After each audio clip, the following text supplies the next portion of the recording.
मेरे प्यारे मित्रों नमस्कार। आज हम पढ़ेंगे evaporator. This is the next unit of heat transfer operation. तो हाँ, आज हम इसको स्टार्ट करते हैं। जैसा कि आपको मालूम है कि हम लोगों ने सबसे पहले इंट्रोडक्शन देखा हीट ट्रांसफ़र का, फिर कंडक्शन देखा, कनेक्शन पार्ट 2 देखा, फिर हमने कन्वेक्शन देखा, कन्वेक्शन पार्ट 2 देखा, रेडिएशन देखा, हीट एक्सचेंजर देखा, हीट एक्सचेंजर पार्ट 2 देखा। अब हम पढ़ रहे हैं एवापोरेटर। एक बहुत ही अच्छी बात है जो मैं आपको बताता हूँ कि जो हमारी मोटिवेशन की वजह रहती है। जैसा कि मैंने आपको बोला कि एफएम फ्लूइड मैकेनिक्स पढ़ाने में 1700 घंटे लगे। 1700 घंटे एक बड़ा टाइम होता है जो मैंने एवं के फ्लूइड मैकेनिक्स पढ़ाने में दिया। इतनी जो है काम करने के लिए जो अंदर से चेतना आती है, लगन आती है, वो एक लाइन के पीछे बेस्ड है। वो लाइन मेरे दिमाग में ये रहती है कि अगर हमने कोई काम शुरू किया है तो एक दिन वो काम ख़त्म हो जाएगा, क्योंकि सारा खेल है शुरू करने का। आप कोई भी काम करते हो तो वो काम ख़त्म हो जाएगा अगर आपने वो काम शुरू किया है सही तरीके से। तो देखो, मैं बहुत सारे बच्चों को, स्टूडेंट को और अपने फ्रेंड को मोटिवेट किया है। मैंने बहुत सारे हज़ारों संख्या में लोगों को मोटिवेट किया है और वो प्रॉपर सक्सेस हुए हैं। तो हम एक बहुत महत्वपूर्ण बात है जो आज आपके साथ शेयर करना चाहते हैं। वैसे तो आप देखते हो मैं इसे डायरेक्ट क्लास स्टार्ट कर देता हूँ। महत्वपूर्ण बात यह है कि हमारा एक सिटी था और ये हमारा गांव था। यहाँ तक की डिस्टेंस थी 39 या मान लो 35 किलोमीटर। अब इस 35 किलोमीटर की डिस्टेंस को हमें क्या करना था कि साइकिल से चलना पड़ता था। साइकिल से जब हम चलते थे तो 35 किलोमीटर डिस्टेंस कोई कम डिस्टेंस तो होती नहीं। साइकिल से जाना, लौट के आना, वो अलग बात है। हम 8वें दिन या फिर 5 दिन में एक बार आते थे। तो जब हम देखते थे कि 35 डिस्टेंस थी, किलोमीटर वाला पत्थर जो था वो 34 लिख के आता था, फिर 33 लिख के आता था, फिर 32 लिख के आता था, बढ़ते बढ़ते बढ़ते 0 लिख के आता था और मैं अपने गांव चला जाता था। ये बात बहुत ही सिंपल है, बट इसमें क्या है कि एक बात हमें समझ में आती है कि कहीं ना कहीं जिस चीज़ को आप शुरू करते हो वो उसका एंड निश्चित हो जाता है। इसी तरीके से मैं 12th में था तो फिजिक्स केमिस्ट्री की बुक है, जैसे फिजिक्स की कुमार मित्तल की हो गई, केमिस्ट्री की पीवासी की हो गई, ऐसी किताब है जिनमें लगभग 1000 पेज नंबर है। तो 1000 पेज को मैं पढ़ना शुरू करता था। मैं 2 दिन तक लगातार फिजिक्स पढ़ता था। तो हमने पढ़ना शुरू किया, 1 पेज कम हुआ, 2 पेज कम हुए, 3 पेज। एक बार ऐसा होता कि हम पेज किताब के लास्ट पेज पर होते। तो इससे इतनी बात स्वयं आ जाती थी, हम किसी बड़े से बड़े काम को स्टार्ट करेंगे तो एक दिन वो ख़त्म हो जाएगा। तो सारा कहानी स्टार्ट करने की है। तो मैं आपको बताना चाहता हूँ, और आप दुनिया का बड़ा से बड़ा काम कर सकते हो इस कॉन्सेप्ट को ध्यान रखते हुए कि जिस काम को आप शुरू करते हो वो काम ख़त्म ज़रूर हो सकता है। कभी आपको लगे किसी एग्ज़ाम का सिलेबस बहुत ज़्यादा है, कभी आपको लगे कोई काम बड़ा कठिन है, चाहे वो खेती संबंधी हो, चाहे वो घर से संबंधी हो, समाज कोई काम हो, पॉलिटिकल कोई काम हो, कोई भी काम हो। अगर आपको लगता है कि वो काम बहुत बड़ा है और आप डिसाइड कर लें कि नहीं मुझे करना ही है, तो हम आपको राय देंगे कि आप उस काम को शुरू करें। अगर आप शुरू करेंगे तो वो काम में ज़रूर आप सक्सेस होंगे। ये बहुत ही महत्वपूर्ण कॉन्सेप्ट है जिसने मेरी लाइफ को अब तक बनाया। और केमिकल इंजीनियरिंग के 10 सब्जेक्ट तैयार करना अपने आप में बहुत ही बड़ा टास्क था। इसको करना हमें तो लगता है बड़ा नामुमकिन जैसा था इसको, क्योंकि एक तो वीडियो को बनाना, फिर वीडियो को देखना, उसको उससे पहले तैयारियाँ बहुत होती हैं। हम सिलेबस को कितने हार्डवर्क से तैयार करते हैं आपको मालूम है। उधर क्या है कि 1700 घंटे 1200 घंटे एक सब्जेक्ट को देकर फिर उसको बनाना, that is very difficult task. But वो सारा काम आसान हो गया और हो रहा है सिर्फ स्टार्टिंग करने की वजह से। तो स्टार्ट करना बड़ा महत्वपूर्ण है। चलिए आज हम एवापोरेटर स्टार्ट करते हैं और इसमें पढ़ते हैं। छोटे से यूनिट है, कोई बड़ी यूनिट नहीं है। हैंड डाल लीजिए एवापोरेटर।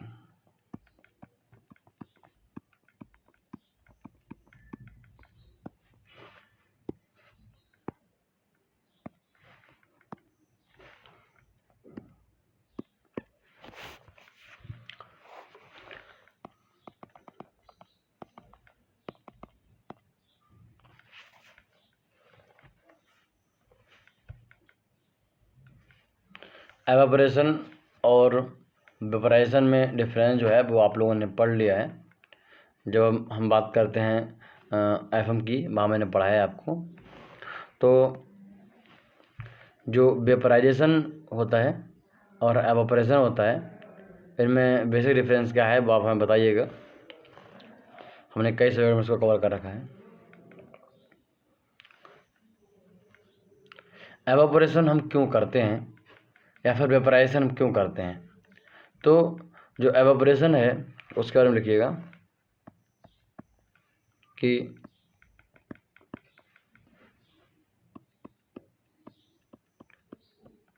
कंसंट्रेशन ऑफ सॉल्यूशन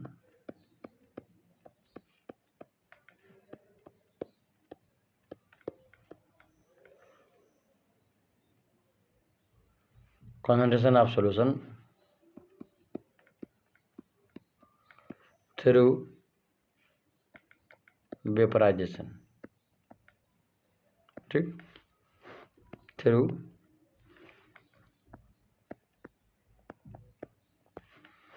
हमारे पास कोई सॉल्यूशन है और इस सॉल्यूशन में क्या हो रहा है कि प्रेजेंट कंडीशन में 50 ग्राम NaCl है और 200 ग्राम पानी है। अब हम अगर इसको हम गर्म करेंगे तो जो हमारे अंदर जो सॉल्वेंट है, सॉल्यूशन में दो चीज़ें होती हैं, सोल्यूट होता है, एक सॉल्वेंट होता है। सोल्यूट यहाँ पर NaCl है और सॉल्वेंट यहाँ पर वाटर है। डिफरेंशन ये कहते हैं जो कंपाउंड कम है वो सोल्यूट है, जो ज़्यादा है वो सॉल्वेंट है। सॉल्वेंट ज़्यादातर ऐसे होते हैं जो कि लिक्विड फॉर्म में होते हैं, पहली बात। नंबर 2, सॉल्वेंट ज़्यादातर ऐसे भी होते हैं जो वेपराइज होने वाले होते हैं। तो हम क्या करते हैं, इसमें वाटर है उसके बारे में आप जानते हो कि एक लिक्विड फॉर्म में है और वेपराइज होने वाला है। हम इसको गर्म करेंगे तो वाटर क्या होगा, वेपराइज होने लगेगा, यानी लिक्विड से वेपर में कन्वर्ट हो जाएगा। तो 200 ग्राम से घट के वो 150 ग्राम रह जाएगा, फिर 100 ग्राम रह जाएगा। अभी इसका रेशियो देखें तो 1/4 का है, यानी 25% है। बट जब 100 ग्राम रह जाएगा वाटर, वो 1/8 है, तो 12.5% है। जब वो 100 रह जाएगा तो अब ये सॉल्यूशन में, मतलब उसके हिसाब देखा जाए, मतलब मेरे कहने मतलब जो है कि 50/250 करोगे इंटू 100, है ना, तो ये कितना हो जाएगा, 5, 25, 2,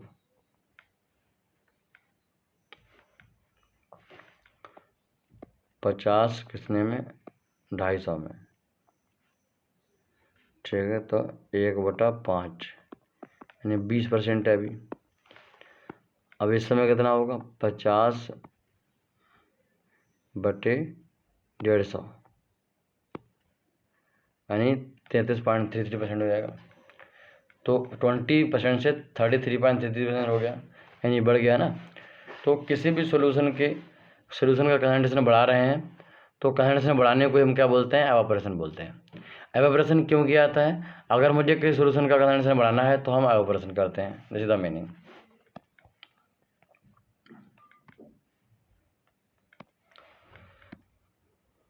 एवापोरेशन का जो डायग्राम है वो हम बनाते हैं।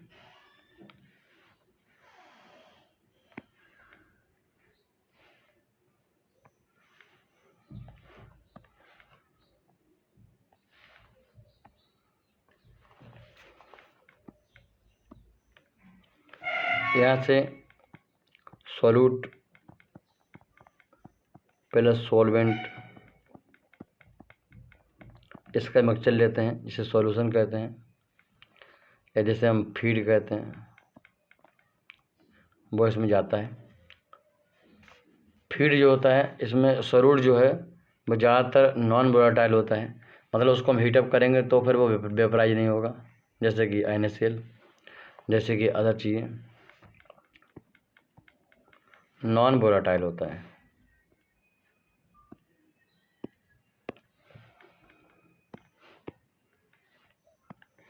जो सॉल्यूट है वो कैसा होता है,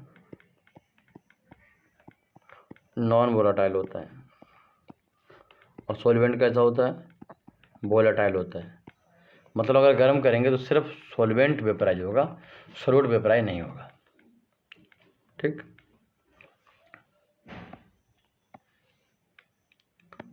ऐसा कंपोनेंट जो फीड इनलेट और आउटलेट में सेम रहता हो। जैसे हमारे पास कोई प्रोसेस है, यहाँ हमने एक्स है, यहाँ वाई है, वाई का कुछ हिस्सा यहाँ पर उड़ जाता है वाई डैश, बट यहाँ पर आपको वाई डबल डैश मिलता है और एक्स मिलता है, यानी एक्स इनपुट में भी था और एक्स आउटपुट में भी है। अगर if amount of any substance remain constant in inlet or outlet of a system, then specific substance is called tie component। हम उसको टाई कंपोनेंट भी कहते हैं। तो यहाँ पर NaCl जो है वो टाई कंपोनेंट की तरह काम करता है। यहाँ पर जो वेपर फार्म होती हैं, वेपर डेफिनेट है कि वो H2O की फार्म होती होंगी, मतलब पानी की या फिर जो भी हमने सॉल्वेंट लिया है उसकी वेपर फार्म होती होंगी। मान लेता हूँ वो H2O है। जो फीड होता है वो थिन लिकर होता है।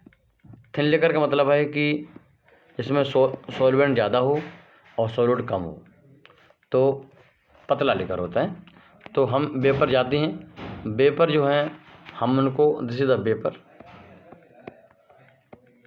वेपर को हम कंडेंस कर लेते हैं और कंडेंस करके वो मुझे वाटर यहाँ मिल जाता है।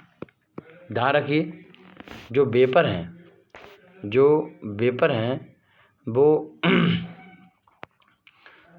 वेपर पूरी तरह कंडेंस हो जाती हैं। और यहाँ कंडेंस करने के लिए हम लोग या तो कूलिंग वाटर का यूज़ करते हैं, नॉर्मल कूलिंग वाटर यूज़ करते हैं, या फिर हम समुद्री पानी का यूज़ करते हैं, सी वाटर का यूज़ करते हैं। इस तरीके उसको कंडेंस कर लेते हैं। अगर मुझे लगता है कि और टेम्परेचर डाउन करना है तो फिर हम वहाँ पर चिल वाटर का यूज़ करते हैं, जिसका टेम्परेचर 20 डिग्री सेंटीग्रेड रहता है। थिक लिकर, यहाँ से जो फाइनल सोल्यूशन मुझे मिलता है वो थिक लिकर होता है। थिक लिकर का मतलब है जिसमें सॉलिड जो है अब ज़्यादा है पहले मुकाबले में।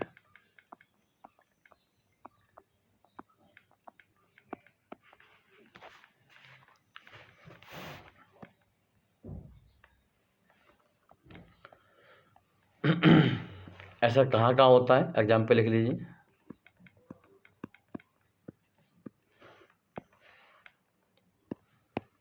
सबसे पहली जो इंडस्ट्री है वो शुगर इंडस्ट्री है।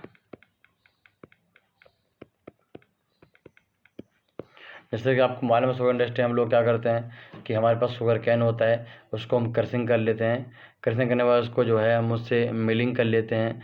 मिलिंग करके हम उसको साइड में टैंक में ले आते हैं। वहाँ पर लगभग हम क्लियर लिक्विड जो है उसको निकाल लेते हैं। उसमें 40% तक हमारा जो भी है शुगर होता है, मुझे फिर कंसनट्रेशन करना होता है। उसका कंसनट्रेशन मुझे 40% से बढ़ा के 100% करना होता है। तो ऐसी कंडीशन में हमें क्या करना है, उसका वाटर एवोपरेट करना है। तो हम वहाँ पर एवोपरेशन यूज करते हैं। हम आपको बता दें वहाँ पर वाटर हमें 40 से 100 तक जो उसको बिल्कुल रिमूव करना है, यानी बहुत डिफ़िकल्ट है उसको रिमूव करना। तो वहाँ पर वैक्यूम टाइप का मल्टीपल इफेक्ट एवोपरेटर हम यूज करते हैं और उससे हम प्रॉपर तरीके से शुगर बनाते हैं। वो आपने केमिकल टेक्नोलॉजी में पढ़ी थी, जो मैंने बहुत अच्छी तरीके से आपको पढ़ाया था। दूसरी इंडस्ट्री के बारे में बात करें तो फर्टिलाइजर इंडस्ट्री में,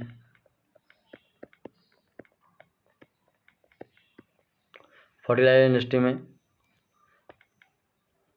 अमोनियम सल्फेट,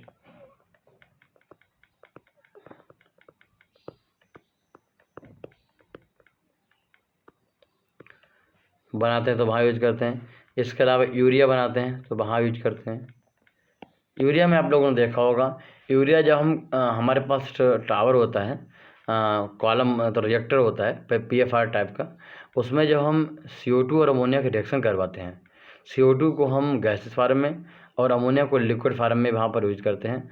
और हम बाय द हेल्प ऑफ जो है नोजल हम जब एंट्री करवाते हैं, फिर रिएक्शन होती है, तो महज 33% कन्वर्जन होता है। यूरिया जो मिलता है वो 33% का मिलता है। साथ में वाटर होता है और उसमें कार्बामेट होता है, बहुत सारी चीज़ें होती हैं जो कि हमें उनको रिमूव करना होता है। ठीक, रिमूव करना मतलब है हमें वहाँ पर कंसंट्रेशन मिलता है 33% और मुझे उसको कन्वर्ट करना 100% में। तो ऐसी कंडीशन में हम उसको पहले डिफरेंट प्रेशर में हैंडलिंग करते हैं और आफ्टर ऑल हमारे पास यूरिया सेक्शन में 2 बार हम जो हैं उसका हीटिंग करते हैं, मतलब एवापोरेशन करते हैं, और फिर जो वाटर लिक्विड जो वाटर मतलब वेपर बनती हैं, लिक्विड बनती हैं, उनको हम सेपरेटर में हम सेपरेट करते हैं। जैसे आपने डिफरेंट प्लांट देखे होंगे, उनमें ज़्यादातर प्लांट जो 3-4 प्लांट हैं, जैसे कि इफ़को हो गया, क्रेवको हो गया और टाटा केमिकल हो गए, तो इन सब में जो है 2 सेपरेटर होते हैं। जैसे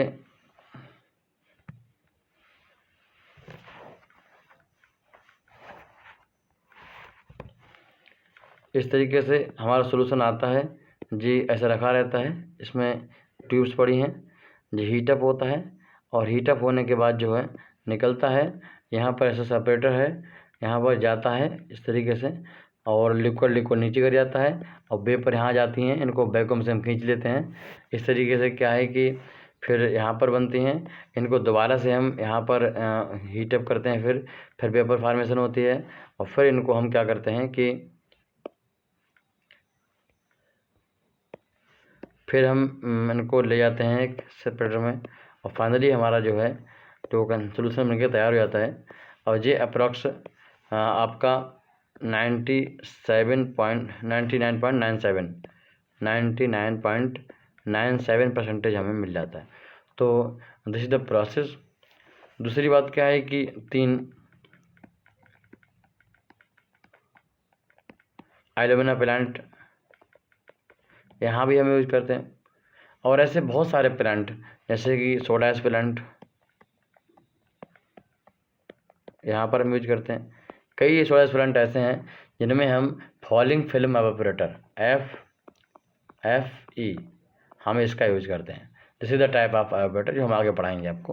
तो कहने का मतलब है इस तरीके से यहाँ पर हम देख सकते हैं कहीं ना कहीं एक बड़ा जोन है जो एवापोरेटर जो है कवर करता है। आइए हम धन्यवाद देना चाहते हैं उन स्टूडेंट को जिन्होंने इस साल जो है एक बड़ी संख्या में इंडियन ऑयल में सिलेक्शन पाया हमारे बैच से, और इस तरीके से हमारे कहीं ना कहीं मेहनत का जो है उसको बसर किया। ये बहुत अच्छी बात है, और आप लोगों की हेल्प से क्या हमें सहारा मिलता है।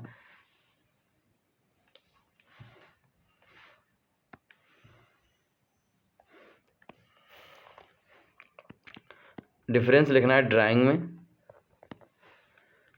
और एवापोरेशन में।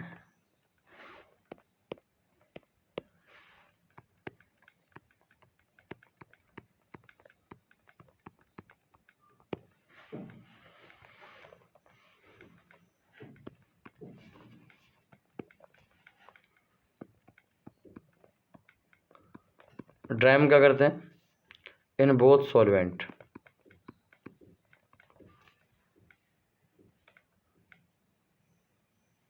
इन बोथ, चाहे वो ड्राइंग हो चाहे वो ऑपरेशन हो, इनमें सिर्फ सॉल्वेंट वेपराइज होता है। तो इन बोथ सॉल्वेंट वेपराइज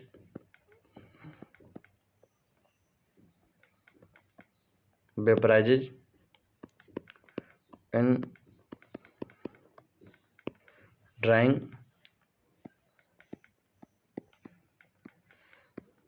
इसमें सिर्फ जो है कि जो बचता है बाद में वो एक सॉलिड बचता है, जबकि एवापोरेशन में in evaporation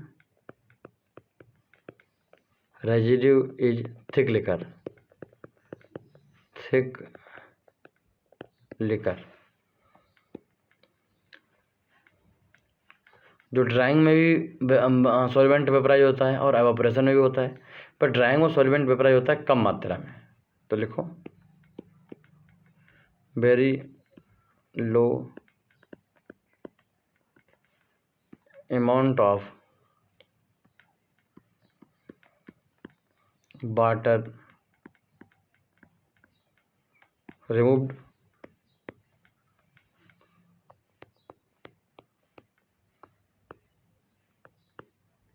more amount of water removed।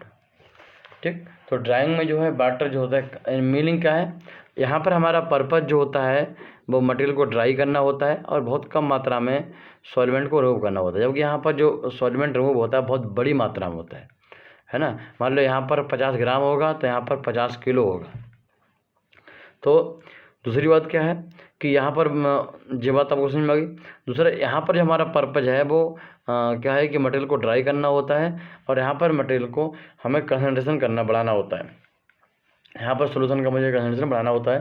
This is the main difference in drawing and evaporation.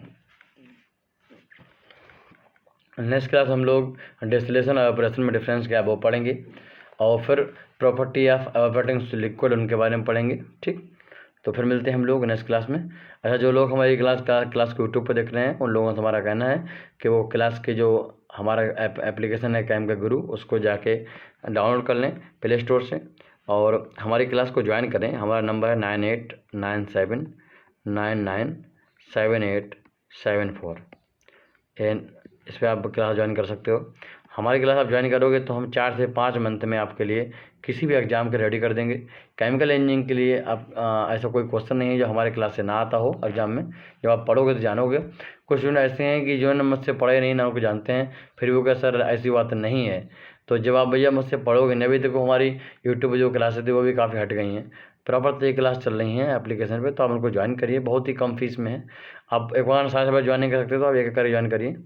अगर आप एक सब्जेक्ट ज्वाइन करोगे तो मुझे भरोसा है कि आप सारे सब्जेक्ट ज्वाइन करोगे। हमने इतनी एंथोजियम और पावर उस तरीके से उसको बनाया है तो आपको पसंद आएगा। नमस्कार।